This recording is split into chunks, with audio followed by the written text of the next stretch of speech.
TV Rythu Mitra కార్యక్రమానికి స్వాగతం. మనం ఇప్పుడు రంగారెడ్డి జిల్లా షాబాద్ మండలం రేగడి దోస్వాడ అనే గ్రామంలో ఉన్నాము. రైతు రవీందర్ రెడ్డి గారు 2 ఎకరాల్లో కుసుమ సాగు చేశారు. ఈ కుసుమ సాగుకు సంబంధించి మరిన్ని వివరాలు వారిని అడిగి తెలుసుకుందాం.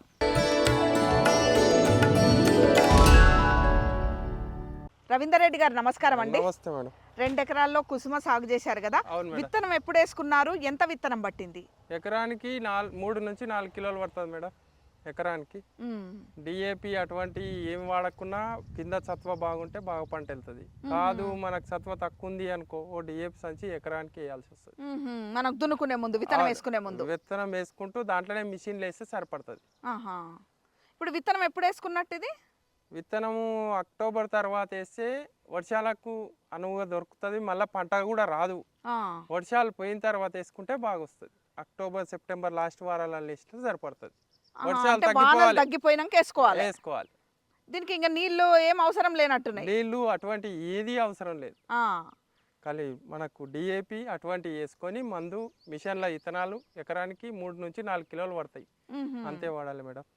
సాల్ పొంట వేసుకొని పోవాలి కదా, అదే మిషనే వేస్తుంది. అంటే దేనికి సపరేట్ ఉంటుందా మిషన్? ఆ మిషన్ మొక్కజొన్నలు అటువంటి వేసే మిషన్ తోటి వేస్తే సరిపడుతుంది. వేసినాక ఎన్ని రోజులకు వస్తుంది బయటికి మొలక? ఇది వేసినాక అంటే పదన్ బట్టి మేడం. తొందరగా పదన్ ఎక్కుంటే తొందర వస్తుంది, పదన్ తక్కువ ఉంటే లేట్గా అవుతుంది. ఇంచుమించు 10 డేస్ నుంచి 12 డేస్ తర్వాత వచ్చేస్తుంది. ఇప్పుడు మనం చూస్తున్న పొలం ఈ 2 ఎకరాలలో వేసిరు కదా, ఇది ఎప్పుడు వేసుకున్నట్టు విత్తనము? మేము సెప్టెంబర్ అక్టోబర్ మధ్యలో వేసినాం. మధ్యలో వేసిరు, వానలు తగ్గిపోయినాక. వానలు పడ్డాయి. పడ్డ తర్వాత కొన్ని మొలవలేవి, ఇంకా బాగా గట్టగా మొలిచేది. అంటే ఇంకా ఒత్తుగా మొలిచేటివి, ఇంకా పలసగానే మొలిచినట్టు. ఇది పలసగా మొలిచినట్టు మేడం. డిఏపి అటువంటి వాడితే ఇట్లా అయింది. దీంట్లో బలంగా ఇంకా సత్తు ఉంటే బాగా అవుతుంది పొలం. అవునా? ఎప్పుడు కోతకు వస్తుంది అన్నట్టు ఇప్పుడు ఈ పొలము? శివరాత్రి వరకు వచ్చేస్తుంది మేడం. సంక్రాంతి నుంచి మధ్యలో శివరాత్రి మధ్యలో కోసేయాలి. 4 నెలల పంట. అంటే బండగుడితే ఏంటంటే దసరా పండుగ అయిపోయినాక వానలు తగ్గినాక వేయాలి, మనకు శివరాత్రి వరకు ఇంటికి వస్తుంది పంట. అంతే మేడం. ఇంకా దీనికి ఎటువంటి పిచికారీలు అట్లాంటివి అవసరం పడతాయి? తెగుళ్ళు చీడపీడలు వస్తాయా? తెగులు వస్తుంది మేడం. ఇప్పుడు నల్ల పేను ఉంది ఉన్నట్టు ఇట్లా. ఈ నల్ల పేనుకు ఒకసారి మందు వాడితే సరిపడుతుంది. నల్ల పేను ఒకటి బాగా వస్తుంది. ఇంకా వేరేవి ఏమన్నా వస్తాయా? ఏ తెగుళ్ళు రావు మేడం దీనికి. వర్షాలు పడదు దీనికి. వర్షం పడ్డందుకే ఇప్పుడు ఈ తెగులు వచ్చింది మేడం. వాన రాకుంటే తెగులు కూడా రాదు. సామాన్యంగా ఎప్పుడో వస్తే చలికే పంట వండేది. నీళ్ళు అవసరం లేదు, పెద్ద మందులు అవసరం లేదు, పెట్టుబడి ఖర్చు కూడా తక్కువ, పంట బాగా వస్తుంది మేడం. ఇప్పుడు పెట్టుబడి మొత్తం ఎంత అయినట్టు మనకి 2 ఎకరాల పేరు మీద? 2 ఎకరాల పేరు మీద 10,000 వరకు రావచ్చు మేడం. 10,000 పెట్టుబడి ఖర్చు. కలుపు ఖర్చు ఎక్కువ వచ్చింది వర్షాలు పడ్డందుకు మేడం. కలుపు ఒకటి ఖర్చు వచ్చింది. కలుపు వచ్చింది మేడం. ఒక ఎకరానికి అందాజ ఎంత దిగుబడి వస్తుండొచ్చు ఇది? ఎకరానికి చూడండి మేడం, 8 నుంచి 10 క్వింటాల దాకా రావాలి. మంచి పంట అయితే క్వింటాలు. పెద్ద పెట్టుబడి ఖర్చు లేకుండానే 10 క్వింటాల దాకా మనకు దిగుబడి వస్తుంది. 2 ఎకరాల పేరు మీద ఒక 20 క్వింటాలు. అంతే మేడం. ఎట్లా పోతుంది ఇది ధర? పోయినసారి ఎట్లా అమ్ముకున్నారు? ఎన్నేళ్ళకెళ్ళి మీరు ఈ కుసుమ సాగు చేస్తున్నారు? పోయిన సంవత్సరము క్వింటాల్కి వచ్చి 4,500-5,000. అదే ఎక్కువ ధాన్యం వచ్చినప్పుడు మేడం, ధాన్యం తగ్గిన కొద్దీ ధర పెరుగుతూ ఉంది. అవునా? మీరు గతంలో ఎన్నేళ్ళకెళ్ళి కుసుమ సాగులో ఉన్నారు? 7 సంవత్సరాలు మేడం ఇంచుమించు నేను చూడబట్టి.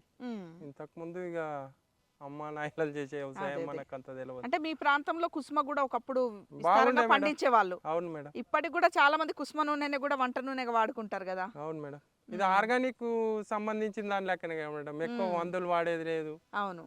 కానీ డిఏపి వేస్తే వేయొచ్చు, లేకపోతే బలంగా ఉంటే అట్లనే వేస్తే పంట వస్తుంది. మనం వేయకున్నా పంతది కదా, డిఏపి వేయకున్నా కూడా పంతది మేడం. ఏం లేదు, మనము విత్తనం వేయక ముందు డిఏపి వేసుకొని దున్నుకొని విత్తనం పెట్టుకురు మీరైతే. ఒకవేళ అట్లా పెట్టుకోకున్నా కూడా పండుతుంది మేడం. ఇప్పుడు విత్తనం ఎట్లా ఎంచుకున్నారు? అంటే సాంప్రదాయ విత్తనమేనా, ఇదేనా హైబ్రిడ్ ఏమైనా విత్తనం? హైబ్రిడ్ కాదమ్మా, సాంప్రదాయం విత్తనమే. వెనకటి నుంచి వస్తున్న విత్తనం భద్రపరచుకొని వేసుకోవడమే. వేసుకోవడం. విత్తనం ఎక్కడ తెచ్చుకుంటారు? ఎప్పుడు మీ విత్తనమే ఉంచుకుంటారా? ఇప్పుడు 10 క్వింటాలు ఉంటే 1 క్వింటాల్ ఉంచుకుంటాము. దాన్ని బట్టి మనకి ఎంత పడుతుందో అంత వాడుకుంటాం. విత్తనం కొనుక్కోవడం ఏముండదు మేడం. అంటే పోయినసారి వండిన విత్తనం మళ్ళీ వాడి అట్లా ఉంచుకుంటే ఇంతవరకు అయితే ఎప్పుడు కాలేదు, ఖరాబ్ అయితే కాలేదు. అదే విత్తనం వాడుతున్నాం. ఇంకా విత్తనం బయట ఎప్పుడు కొనుక్కోలేరు. అదే విత్తనం కొనసాగించుకుంటూ వస్తున్నారు. బాగా ఎండ పెట్టాలి, ఒకసారి కడిగి నీట్గా చేసుకొని పెట్టుకుంటే ఉండిపోతుంది. ఆహా, ఇది వెళ్ళినాక కడిగి దాచుకోవాలా? అట్లే ఉంచితే ఉండదా? ఉంటుంది మేడం. ఏడా దాంట్లో ఉండేటివి క్రిమి కీటకాలు అవి ఇవి అడ్డం ఉంటాయి కదా మేడం, ఆ. అట్లా ఖరాబ్ కాకుండా. ఆహా, కడిగి ఎండబెట్టి దాంట్లో ఏమైనా వేపాకు అట్లా కలుపుకోవాలా? మళ్ళీ దాంట్లో కెమికల్ ఏదైనా ఖరాబ్ కాకుండా ఉండేటివి ఉంటే తెచ్చి కలుపుకొని భద్రపరచుకుంటారు విత్తనం. అవును మేడం. ఇప్పుడిప్పుడే పువ్వు వస్తుంది కదా, అవును మేడం. ఈ పువ్వు వచ్చినాక ఈ లోపల విత్తనం తయారైనాక ఎప్పుడు మనం కొయ్యాలని తెలుస్తుంది? ఈ పసుపు రంగు అనేది ఉందిగా మేడం, ఇది అనేది మొత్తం రాలు స్టార్ట్ అవుతుంది మనకు పంట తయారైన తర్వాత. అది పోయిన తర్వాత ఎండిన తర్వాత కోసేసుకోవాలి. ఇదంతా కూడా మొత్తం చెట్టు నిండా ముళ్ళే ఉన్నాయి కదా, ఆకుల నిండా ముళ్ళులే, కాయలకు కూడా ముళ్ళులే కదా. పొద్దున పూట కుచ్చుకోవు మేడం ఇవి. ఉదయం పూట ఉండయి, 9 గంటల తర్వాత కుచ్చుకుంటాయి. పొద్దున పూట కుచ్చుకోవా? అయితే కుచ్చుకోవు, తక్కువ. ఆహా, అది పొద్దున పూట మామూలుగా యథావిధిగా మిషన్లు రానప్పుడు మనుషులేమే కోసినాం. ఇప్పుడు మిషన్లు వచ్చి ఇదంతా వచ్చి ఏదో అనుగుణంగా పని చేయడమే కానీ ముందైతే చేతులతోటి కోయడమే. పొద్దున 4 గంటలకు వచ్చి 8 గంటల లోపు కోసుకొని వెళ్ళిపోతుంటాం అప్పుడు.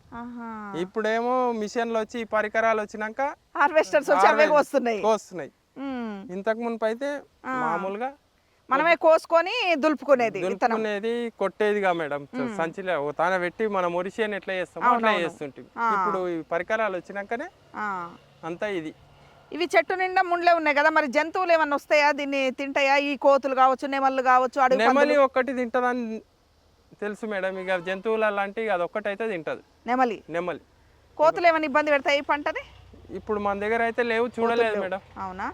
అంటే కొన్ని ప్రాంతాల్లో పాపం రైతులకు ఏ పంట వేసుకున్నా కోతులు ఆగం చేస్తున్నాయి. ఇట్లాంటి పంటలు వేసుకుంటే వాళ్ళకు కూడా ఉపయోగపడుతుంది మేడం. అవి కూడా తీసుకొని ఏముంది పొద్దున పూట అవిటికి బాగుంటది కదా నూనె, అట్లా ఇటు ఇబ్బంది పెడుతుండొచ్చు. మన దగ్గర అయితే ఇంతవరకు చూడలే. నెమలి అయితే తింటాయి మేడం. అంటే గింజ టేస్ట్ ఉంటుంది, టేస్ట్ ఉంటుంది, నూనె ఉంటుంది కదా మేడం, బాగా బలంగా ఉంటది. అడవి పందులు కూడా ఖరాబ్ చేస్తాయి మేడం కొంచెం. అడవి పందులు కూడా కుచ్చుకుంటే కదా ఇంతగానో ముండ్లు ఉన్నాయి. పొద్దున పూట సాయంత్రం రాత్రిళ్ళు అవే ఉంటాయి కదా మేడం. సాయంత్రం పూట ఎప్పుడన్నా యథావిధిగా వీటికి అనువు ఉన్నప్పుడు వచ్చి చూసి తింటాయి. నేను ఇంత ముండ్ల చెట్లు కదా ఏముండదు. నెమలీలు పందులు రెండు ఇబ్బంది పెడతాయి. రవీందర్ రెడ్డి గారు, ఇప్పుడు విత్తనం అయితే మీరు మీ విత్తనమే వెనకటి నుంచి ఉంచుకుంటారు, అదే వేసుకుంటున్నారు, భద్రపరచుకుంటున్నారు కాబట్టి మీకు విత్తనం ఇబ్బంది లేదు. ఎవరైనా కొత్త రైతులు ఒకవేళ వేసుకుందామన్న ఆలోచన ఉంటే వాళ్ళకి ఎక్కడ దొరుకుతుంది ఇది మంచి విత్తనం? సీజన్ బట్టి వాళ్ళు కూడా తెచ్చి అమ్ముకుంటుంటారు మేడం. ఇప్పుడు ఉస్మాన్ గంజ్ అని, సర్దార్ నగర్, మా దగ్గర ఉన్న మార్కెట్ సర్దార్ నగర్ చేవల మార్కెట్ లో దొరుకుతాయి. అందాదా ఎట్లా ఉంటది కిలో విత్తనం? కిలో నుంచి 90 నుంచి 110 దాకా ఉంటది, గింజని బట్టి. ఒకటి మంచి గింజ ఉందనుకో బాగుంటది, ఖరీదు లావు ఉంటది, దాని పరిమాణం బట్టి మనం తెచ్చుకోవాల్సి వస్తుంది. లేదు మామూలుగా ఉన్నది తెచ్చుకుందాం పంట వంతదంటే తెచ్చుకోవచ్చు. అంటే గింజ మంచి నాణ్యమైనది ఎంచుకుంటే పంట కూడా మంచిగా వస్తుంది. 110, 120 రూపాయలు పెడితే నాణ్యమైన 90 నుంచి 110 రూపాయల లోపట మేడం, 100 వరకు అనుకో. ఇక అంత పెట్టి తెచ్చుకోవాలి, నాణ్యమైన గింజ దొరుకుతుంది మేడం. ఎవరైనా రైతులు ఒకవేళ కుసుమ వేసుకుందాం అనుకున్నా వాళ్ళకి మీరు ఇచ్చే సలహా? మేము ఇచ్చేది ఇది ఆర్గానిక్. మనం బాగా సత్వ పెట్టుకొని పంట పెట్టుకోవడం, బాగా పంట వస్తుంది, ఇబ్బందులు తక్కువ ఉంటాయి. నల్ల పొలాలు పెట్టుకుంటే పంట బాగుంటుంది. ఎర్ర పొలాలు పెట్టుకుంటే నువ్వు వాటర్ పెడితే బలంగా వస్తుంది కానీ అంత విత్తనం బయటికి రాదు. పెరుగుతుందిగా మేడం. ఈ చేను ఉండేంత వరకు ఉంటేనే బాగా, ఎంతవరకు ఉండాలో అంతవరకు ఉంటేనే పంట బాగా వస్తుంది. ఎక్కువ బలం పెట్టినా ఏం చేసినా కూడా నీళ్ళు పెడితే పంట బలంగా రాదు, చేను కనబడుతుంది, రాదు విత్తనం. అందాదా ఎకరాకైతే పెట్టుబడి ఒక 10-15 వేలు పెట్టుకోవచ్చు. విత్తనం ఖర్చు వచ్చే, ఖర్చు వచ్చి అన్ని 15 వేలు కలుపు వస్తే అది కూడా ఎకరం మీద. కలుపు రాకుంటే ఇంకా తక్కువనే అయిపోతుంది. అవును మేడం. ఎటువంటి ఇబ్బందులు లేని పంట అని చెప్పుకోవచ్చు. ఇది ఎటువంటి ఇబ్బంది లేదు. ఎవరికి వేసినా నల్ల పొలం ఉంటే మంచిగా టైంకు అక్టోబర్, సెప్టెంబర్, నవంబర్ వరకు వేసుకోవచ్చు. ఇప్పుడు పండిన పంటని ఎక్కడ అమ్ముకుంటే వాళ్ళకి మంచి ధర కూడా వచ్చే అవకాశం ఉంటుంది? ఎందుకంటే పండించిన దాన్ని అమ్ముకునే వెసులుబాటు కూడా ఉండాలిగా. ఉంటుంది మేడం. ఇప్పుడు సర్దార్ నగర్ అని, చేవలని మా దగ్గర ఉన్న మార్కెట్లో, ఈ మార్కెట్లలో అయితే అమ్ముతాయి. దీని సీజన్ బట్టి అమ్ముతుంది. సీజన్ మీరు పంట రాగానే అక్కడ తీసుకుపోయి అమ్మేస్తాం మేడం. లేదు అంటావా, ఇప్పుడు మా మిల్లులు ఉన్నాయి, విలేజ్ దగ్గర ఉన్నాయి. ఇప్పుడు తాళపల్లి అని ఇక్కడ దగ్గర అక్కడ పోయి కూడా అమ్ముకుంటాం. ఇక నూనె తీసుకొని నూనె చేసుకోవడమే బాగా. నూనెకి కూడా డబ్బులే వస్తాయి మంచి మేడం. బాగా గట్టిగా గింజలు ఉన్నాయి అనుకో, ఇప్పుడు క్వింటాల్ తీసుకుపోతే 15 30 25 లీటర్ల దాకా వస్తుంది క్వింటాల్కి. క్వింటాల్ 25 నుంచి 30 వరకు వస్తుంది నాణ్యతను బట్టి నూనె వస్తుంది. ఇప్పుడు మార్కెట్లో కూడా కుసుమ నూనెకి చాలా డిమాండ్ ఉందిగా, గుండె ఆరోగ్యానికి చాలా మంచిది అని. అవును మేడం.